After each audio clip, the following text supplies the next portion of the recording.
Audio one प्राणघातक व्यसन। लेखक पंडित श्रीराम शर्मा आचार्य। गायत्री महामंत्र का 19वां अक्षर यो हमको हानिकारक दुर्व्यसनों से बचने की शिक्षा देता है। योजनम व्यसनेभ्यः स्यात्तानि पुंसस्तु शत्रवः मिलित्वैतानि सर्वाणि समयेद्धन्नन्ति मानवम्। अर्थात व्यसनों से कोसों दूर रहे, क्योंकि वे प्राणघातक शत्रु है। व्यसन मनुष्य के वास्तविक प्राणघातक शत्रु है।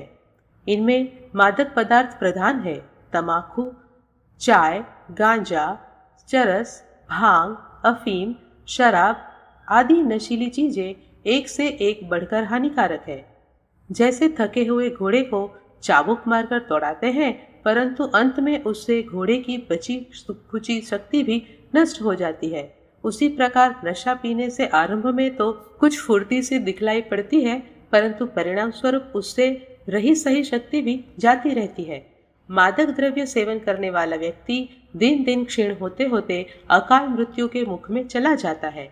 व्यसन मित्र के रूप में हमारे शरीर में घुसते हैं और शत्रु बनकर उसे मार डालते हैं। नशीले पदार्थों के अतिरिक्त और भी ऐसी आदतें हैं जो शरीर और मन को हानि पहुंचाती है, पर आकर्षण और आदत के कारण मनुष्य उनका गुलाम बन जाता है।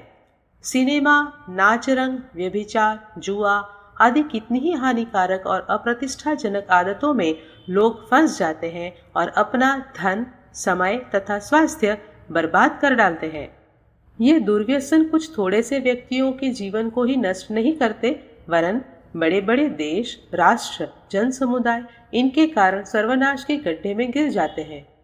जैसा भारतीय इतिहास के पाठक जानते हैं कि मुगल साम्राज्य का मूलोच्छेद शराबखोरी के कारण ही हुआ, इसी प्रकार चीन का राष्ट्र अफीमखोरी के कारण नष्ट हो गया। पुराने जमाने में भी मिस्र, यूनान और रोम के उन्नतिशील और शक्तिशाली राष्ट्र मद्य के फंदे में फंसकर पतन के गर्ते में गिर चुके हैं। हमारे प्राचीन इतिहास में यादवों का शक्तिशाली राज्य मद्यपान के व्यसन के कारण ही नष्ट हो गया और श्री कृष्ण जैसे लोकोत्तर पुरुष भी उसकी रक्षा न कर सके। यही कारण है कि हिंदू धर्म शास्त्रों में सुरापान की गिनती महापातकों में की गई है। ब्रह्म हत्याम सुरापश्च स्तेयो गुरुता प्लगः एते सर्वे पृथा ज्ञेया महापातकिन्ते नरः।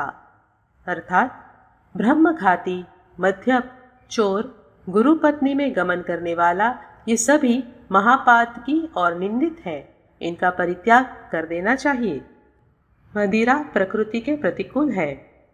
मदिरा सेवन करने वालों की दलील है कि भोजन के साथ थोड़ी सी शराब ले लेने से पाचन क्रिया भलीभांति हो जाती है। स्थूल दृष्टि से अवश्य ऐसा प्रतीत होता है कि भोजन खूब पच रहा है, खुलकर झूठी भूख लगने लगती है। इसका कारण यह होता है कि मदिरा में तेजाब होता है जो कि भोजन को गला देता है, किंतु उसकी प्रतिक्रिया आंतों पर भी होती है। भीतर ही भीतर आंतें भी गलती रहती है और शरीर की पाचन प्रणाली की दशा इतनी बिगड़ जाती है कि शराबी आदमी अनेक उदर संबंधी रोगों से ग्रसित होकर काल कवलित हो जाता है। मदिरा पीना प्रकृति के प्रतिकूल है।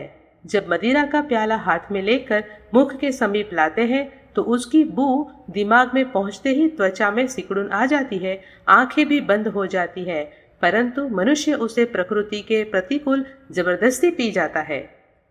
मदिरा के स्थान पर दूध का प्याला पीने के लिए जब मुख के निकट लाते हैं तो तब कोई अंग उसे अस्वीकार नहीं करता, बल्कि उसे बड़े चाव से मनुष्य पी जाता है।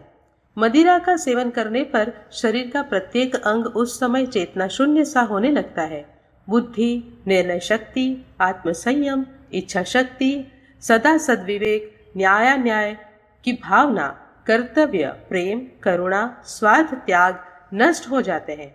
अश्लील बातें मुंह से निकलने लगती है, वह सारे शरीर को एक बार हिला देती है। यदि अत्यधिक पी गया तो तबीयत मितलाने लगती है और वह शरीर से कंक के रूप में बाहर निकल जाती है। मनुष्य मध्य की दशा में बेइज्जत होता है। मध्य हमें कमजोर, निस्तेज, शक्तिहीन बनाता है। कमजोर रहना अपराध है, अतः शराब हमें अपराधी बना देती है, इसीलिए वह सर्वथा त्याज्य है। गांधी जी की विचारधारा एवं रचनात्मक कार्यक्रम में शराबबंदी का एक महत्वपूर्ण स्थान रहा है। विदेशी सरकार ने मादक पदार्थों शराब, अफीम, तंबाकू, चाय, कॉफी, गांजा, भांग, कोकेन इत्यादि का प्रचार बढ़ाया तथा हमें उनका अभ्यस्त बनाकर क्षीणकाय, अल्पायु एवं दुर्बल मन बना दिया है। शराब की स्मरण शक्ति बिगड़ जाती है। बुद्धि, विवेक और नीति का नियंत्रण उठते ही वह मनोवेगों के साम्राज्य में विहार करने लगता है। दुर्विकार उस पर आधिपत्य जमा लेते हैं। वह खाना, वासना और मद्य का ही गुलाम बन जाता है। मद्य अनियमितता, मूर्खता, अयोग्यता, आकस्मिक दुर्घटनाओं का एक महान कारण है। शराबी न सामाजिक प्रतिष्ठा का ध्यान रखता है, न रोगों का या परमात्मा का। उसकी प्रवृत्ति निरंतर व्यभिचार की ओर होती जाती है। महात्मा जी का विचार था कि मादक वस्तुओं का व्यवहार मनुष्य तथा राष्ट्र को पतन की ओर ले जाता है। नागरिकों के चरित्र का पतन राष्ट्र का पतन है। कुछ व्यक्तियों की यह गलत धारणा हो गई है कि शराब से शक्ति प्राप्त होती है। शराब उत्तेजक मात्रा है।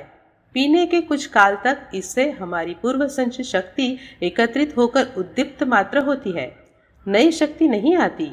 यही शक्ति उत्पन्न करने के स्थान पर नशे के बाद मनुष्य को निर्बल, निस्तेज और निकम्मा बना देती है।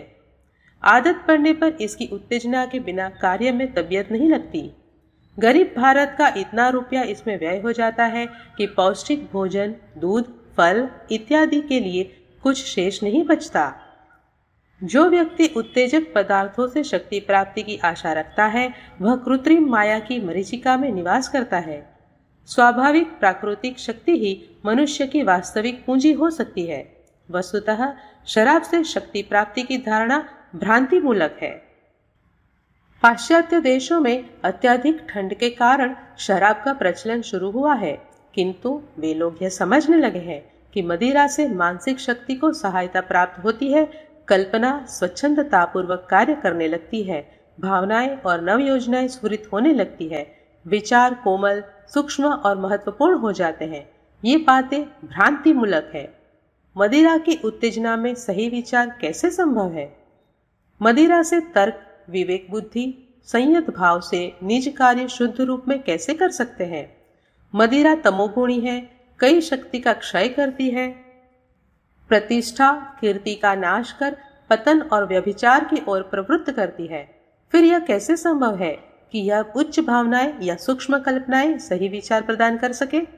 मदिरा पीने वाले व्यक्ति की सौंदर्य की अनुभूति कभी ठीक नहीं हो सकती। उसके भावों का उन्मेष भी ठीक नहीं हो सकता। उत्तेजना की अवस्था में शुद्ध कलाकृति का निर्णय नहीं हो सकता। अतः मन से यह भ्रमात्मक धारणा निकाल देनी चाहिए कि मध्य विचार शक्ति के विकास में सहायक है।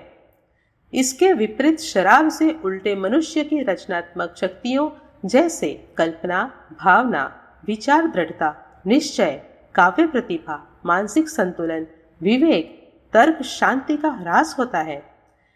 मनुष्य की उच्च सात्विक दैवी संपदाओं के स्थान पर यह मन पर आसुरी तमोगुण प्रधान शैतानी दुष्प्रवृत्तियों का अधिकार करा देती है।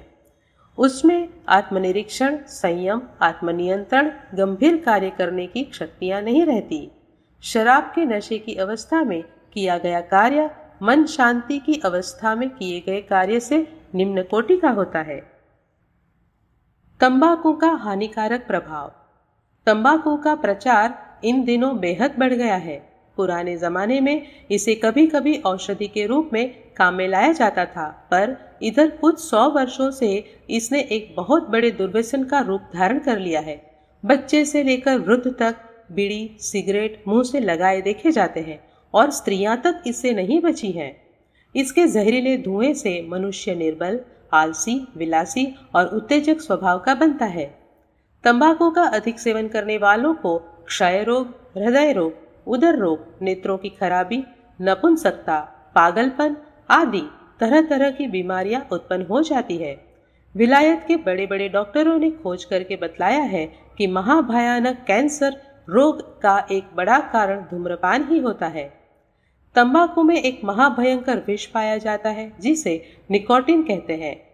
तीन से तंबाकू की सूखी पत्तियों में से एक छटाक निकोटीन निकाला जा सकता है। निकोटीन संखीय से भी तीव्र विष है जो मनुष्य पर धीरे धीरे प्रभाव डालकर प्राणांत करता है। निकोटीन की एक बूंद खरगोश की त्वचा पर डालने से उसकी मृत्यु हो जाती है।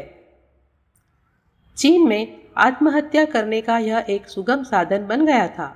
वहां लोग जीवन से तंग आकर भुक्के का सड़ा पानी पीकर जीवन लीला समाप्त कर लेते थे। आरंभ में तंबाकू पीने से दस्त, चक्कर आने शुरू हो जाते हैं। डॉक्टर कैलॉग ने बताया है कि आधा सेर तंबाकू में 380 ग्रेन निकोटीन का विष होता है। यह इतना भयंकर होता है कि एक ग्रेन का 10वां हिस्सा कुत्ते को 3 मिनट में मार सकता है। एक व्यक्ति इस विष से 30 सेकंड में मर गया था। आधा सेर तंबाकू का निकोटीन 300 आदमियों के प्राण ले सकता है। एक साधारण सिगरेट में जितनी तंबाकू होती है उसके विष से 2 आदमियों के प्राण लिए जा सकते हैं। भयंकर से भयंकर विषधर सर्प तंबाकू के विष से इस तरह मर गए थे मानो उन पर बिजली गिर पड़ी हो। तंबाकू का सबसे घातक प्रभाव हमारे रक्त पर पड़ता है। विषैले परमाणु फेफड़े और हृदय तक पहुंचकर मनुष्य के रक्त को विकारमय, रोगी और निर्बल बना देते हैं। जब वह विषैला रक्त नलिकाओं में प्रवाहित रहता है तो रोग धीरे धीरे उस पर अपना अधिकार जमा लेते हैं। सर्वप्रथम रोग क्षय या तपेदिक है।